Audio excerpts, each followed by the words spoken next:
Hi friends, Shilpa's Malnad ಕಿಚನ್ಗೆ ಸ್ವಾಗತ. ಇವತ್ತು ನಾನು ರವಾ ದೋಸೆ ಮಾಡೋದು ಹೇಗೆ ಅಂತ ಹೇಳಿ ತೋರಿಸ್ತಾ ಇದ್ದೀನಿ. ಇದಕ್ಕೆ ರವಾ, ಮೈದಾ ಹಿಟ್ಟು, ಅಕ್ಕಿ ಹಿಟ್ಟು, ಹಸಿಮೆಣಸು, ಈರುಳ್ಳಿ ಎಲ್ಲ ಹೆಚ್ಕೊಂಡಿದ್ದೀನಿ. ಮತ್ತು ಉಪ್ಪು ತೊಗೊಂಡಿದ್ದೀನಿ. ಒಂದು ಬೌಲ್ಗೆ ತೊಗೊಂಡಿರುವಂತಹ ರವೆ, ಹಿಟ್ಟು, ಮೈದಾ ಹಿಟ್ಟು ಇದಿಷ್ಟನ್ನು ಹಾಕ್ಕೊಂಡು ಚೆನ್ನಾಗಿ ಮಿಕ್ಸ್ ಮಾಡ್ಕೊಳ್ಳೋಣ. ಒಂದು 3 ಕಪ್ಪಷ್ಟು ನೀರನ್ನ ಹಾಕ್ಕೊಂಡು ಚೆನ್ನಾಗಿ ಮಿಕ್ಸ್ ಮಾಡ್ಕೋಬೇಕು. ಇದು ಸ್ವಲ್ಪ ಮಿಕ್ಸ್ ಆದ ನಂತರ ಉಪ್ಪನ್ನು ಹಾಕಿಬಿಟ್ಟು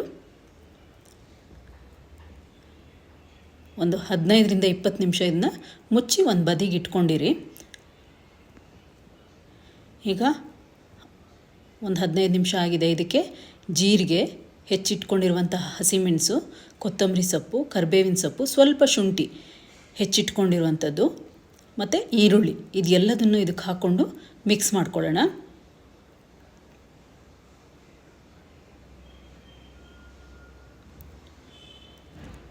ಇದು ರವೆ ನೆಂದುಬಿಟ್ಟು ಸ್ವಲ್ಪ ಗಟ್ಟಿಯಾಗುತ್ತೆ ಹಿಟ್ಟು. ಮತ್ತು ನೀವು ಅದನ್ನು ತೆಳುವಾಗಿ ಮಾಡ್ಕೋಬೇಕು. ದೋಸೆ ಹಾಕುವ ಹದಕ್ಕಾಗಿ ತೆಳ್ಳಗಾಗಿ ಮಾಡ್ಕೋಬೇಕು.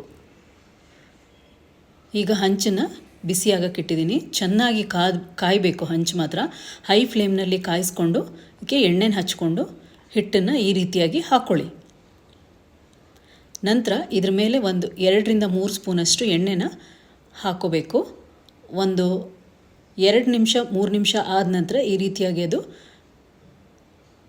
ಬೇಯ್ತಾ ಬರುತ್ತೆ.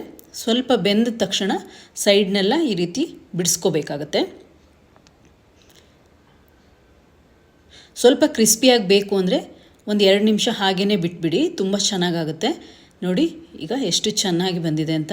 ಈ ರೀತಿಯಾಗಿ ನೀವು ಎಣ್ಣೆಯನ್ನು ಹಚ್ಕೊಂಡು ಹಿಟ್ಟನ್ನು ಸ್ವಲ್ಪ ಆದಷ್ಟು ತೆಳ್ಳಗಾಗಿರಬೇಕು. ನೀವು ಪ್ರತಿ ಸಲ ಹಾಕುವಾಗ್ಲೂ ಹಿಟ್ಟನ್ನು ಚೆನ್ನಾಗಿ ಮಿಕ್ಸ್ ಮಾಡಿಕೊಂಡು ಈ ರೀತಿಯಾಗಿ ಹಾಕಬೇಕಾಗತ್ತೆ. ನಂತರ ಚೆನ್ನಾಗಿ ಎಣ್ಣೆ ಹಾಕ್ಕೊಳ್ಳಿ. ಒಂದು 2ರಿಂದ 3 ಸ್ಪೂನಷ್ಟು ಸಣ್ಣ ಸ್ಪೂನಲ್ಲಿ ಎಣ್ಣೆ ಹಾಕ್ಕೊಂಡ್ರೆ ಬೇಗ ಕ್ರಿಸ್ಪಿಯಾಗಿ ಬೇಯುತ್ತೆ ಅಂತ ಹೇಳಿ.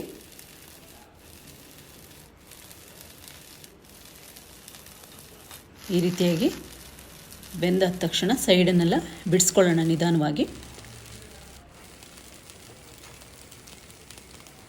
ಈಗ ಇದು ರೆಡಿ ಇದೆ.